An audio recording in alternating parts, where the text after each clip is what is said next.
Colombian গায়িকা Shakira Waka Waker মাধ্যমে বিশ্বব্যাপী খ্যাতি অর্জন করেন। স্টেজে তার পারফরমেন্স দেখার জন্য মুখিয়ে থাকেন ভক্তরা। কিন্তু স্টেজে মেজাজ হারালেন এই গায়িকা। সেদিন তার পরনে সিকোয়েনের শর্ট ড্রেস।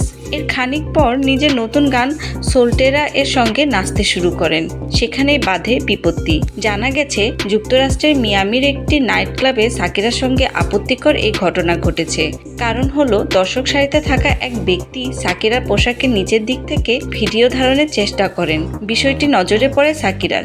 এরপর তিনি ইশারায় ওই দর্শককে জানান পোশাকের নিচের দিকে নয়, মুখের ছবি তুলুন।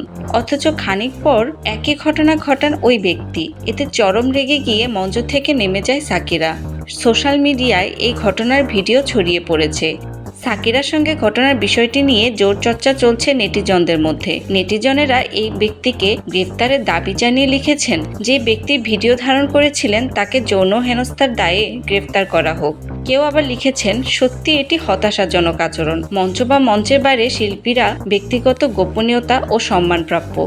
প্রত্যেকের জন্য নিরাপদ পরিবেশ নিশ্চিত করা গুরুত্বপূর্ণ। এমন অসংখ্য মন্তব্য ভেসে বেড়াচ্ছে কমেন্ট বক্সে। বিষয়টি নিয়ে এখনো মন্তব্য করেননি সাকিরা। এদিকে যুক্তরাষ্ট্র ভিত্তিক গণমাধ্যমে পেজ 6কে নাইট ক্লাব কর্তৃপক্ষ বলেন, ভক্তদের সঙ্গে মুহূর্তটি উপভোগ করার সময় ভিডিও ধারণকারীদের ভিডিও করতে নিষেধ করেছিলেন সাকিরা।